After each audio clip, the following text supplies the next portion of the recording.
right, guys, what's going on? We are on side 2, Boston's debut album. This is Rock and Roll Band. Do I know this song? I have no idea. No clue. Helped out by lead vocalist Brad Delp. The song appears on blah, blah, blah, blah, blah, blah. Demo. Okay, drum parts. Plays clavinet and all the guitar parts. Okay, consistently open with Rock and Roll Band while playing at live concerts. Rock and Roll Band is a song that Paul Ahern played for Charlie McKenzie to interest him in the yet unnamed band that was to become Boston shortly after Ahern and McKenzie signed on as the band's managers. Oh boy, 2 managers. Wow.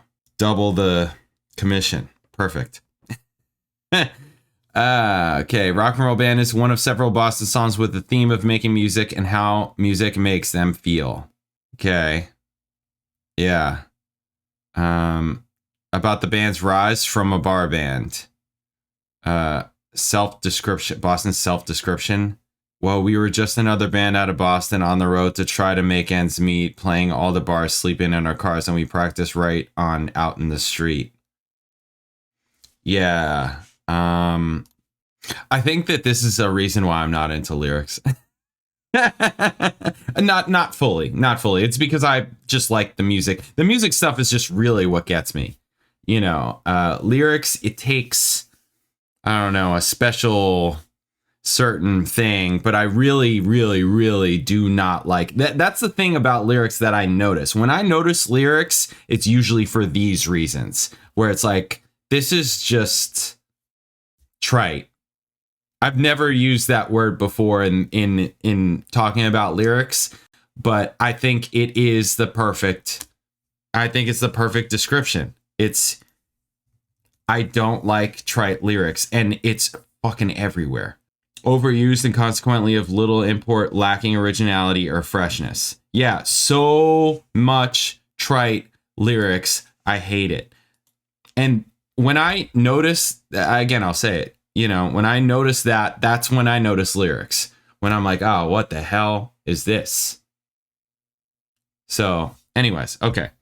However, the song's lyrics do exaggerate the band's story, as they spent years of work and rejection to get their recording contract rather than being suddenly discovered by a record executive who happened to catch a show. Boston's official website acknowledges that the song is a charming bit of group self-mythology. His self admits that the song is pure fantasy since the band never played live or toured at the time the song was written. The band was inspired by Mazda telling him of playing in bands in Hyannis, Massachusetts, and dreaming of being discovered. All these places in Massachusetts that I've played and driven through and all that. Schultz decided to write a song about everybody who dreams about that, even though that's not what happened with Boston. Band set a precedent when they wrote the song Rock and Roll Band about the gritty life of an up-and-coming musician, despite never actually having experienced anything of the sort and getting a major record contract before their first live gig. Yeah, honestly. Yeah, that kind of makes me hate them, frankly. The thing that I hate about them is that not, you know, when people, a lot of people on here, they think that, like, lots of times when I talk and I say certain things, they think that it's like out of jealousy or whatever, but it's not, because I don't care. I say it in this context because remember the word poser? You know, because it's like some poser shit, you know, and you know, to me, it's not. And also just them talking about it as if, and again, Tom Schultz didn't say this, and Mazda didn't say this, but this guy, Todd Matter, whoever this guy is, claims that the band set a precedent when they wrote the song Rock and Roll Band. About, what do you mean set a precedent? They are not the first band to write a song like this in any way, shape, or form. They are not the first band to write a song about being a band and being on the road and like band life, you know, and musician life. They're far from it, far from the first. They did not set up a precedent in it at all. I kind of take offense to that. I'm just like, you guys, are you kidding me? I shouldn't say you guys. It's not Tom Schultz that said this. It's whoever this asshole is. Sorry, I don't know if you're really an asshole, but you're an asshole for saying this. So, Todd Maternowski, because it's ridiculous. It's absurd. Is there like a zillion Todd Maternowskis? Who was this guy? who knows who exactly it is. All right, anyways. One of the biggest rock anthems of the 70s. Wow, so have I heard it? Maybe I've heard it. Band's first 4 singles as having helped set the foundation for classic rock radio. One of the songs that helped drive sales of Boston. I must have heard this song then. Cleaned Up Boogie, crowd pleaser. Infectious, flick your bick staple. Even the fake cheering crowd on rock and roll band sounds authentic. Sizable FM airplay. I must have heard this. Must have heard this. All right, let's get to it. Let's do it. Here we go. Rock and roll bands. Let's do it. Bam.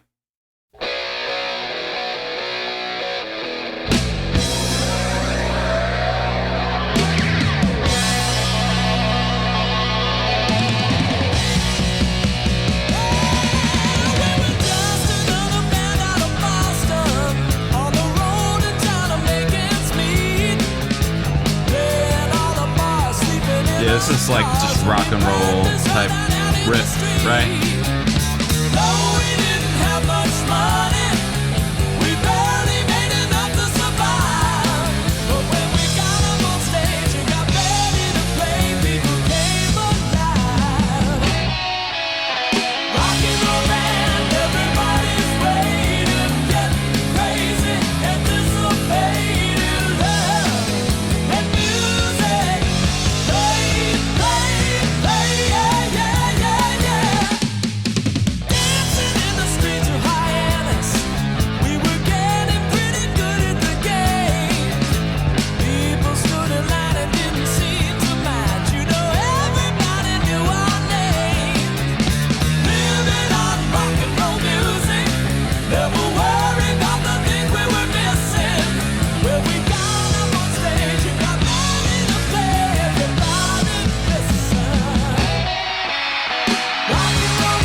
This just sounds like every other rock and roll, you know, type of riffs.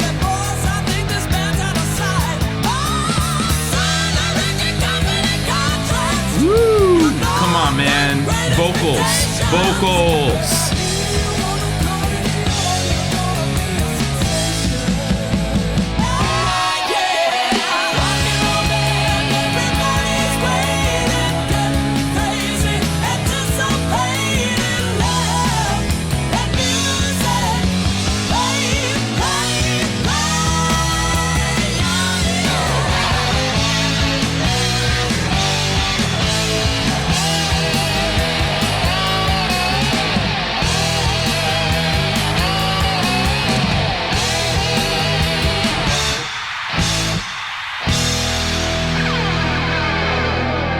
Lasers.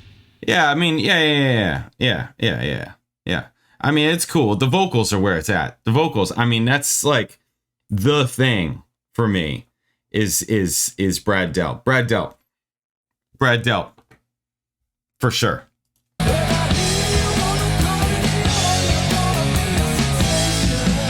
This, I mean, musically, this sounds like it could be on Rush's first album, right?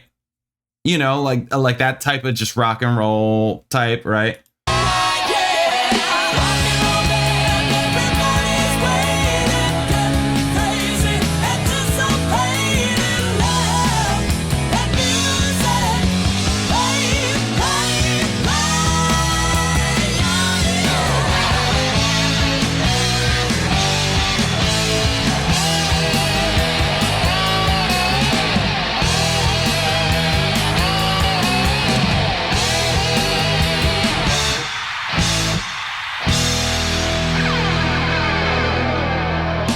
Yeah, I mean, it's cool. It's fine. It's not as a, I mean, I hear that it's like single, you know, it's quick. It's to the point. It's a, yeah, it's just boom. It's fine. The vocals are what gets me. Everything else about it is kind of like, okay, the other three, the side one is way better, in my opinion. Side one is way better. This is fine. Yeah, the vocals are really what stands out. Yeah, not a filler track on this album. I mean, yeah, a real band, real instruments, real music. Yeah, okay, except that they're crafted, right? They're a product of a guy in a basement, and this, you know. So in that way, they're not a real band. You know what I'm saying? In that way, they were a you know, basically a science experiment in a guy's basement, right? Recording all that kind of thing. I'm not, you know, I'm playing devil's advocate a bit, but you hear what I'm saying, right? Yes, and of course the haters. This is real music. Not Nicki Minaj, not Taylor Swift, not Nicki Minaj, not Cardi B. Real musicians who had actual talent. Old is gold. Probably the best song on this album. Oh boy. Cool. All right. Up next, Smoking. Smoking. I'll catch you then. Later.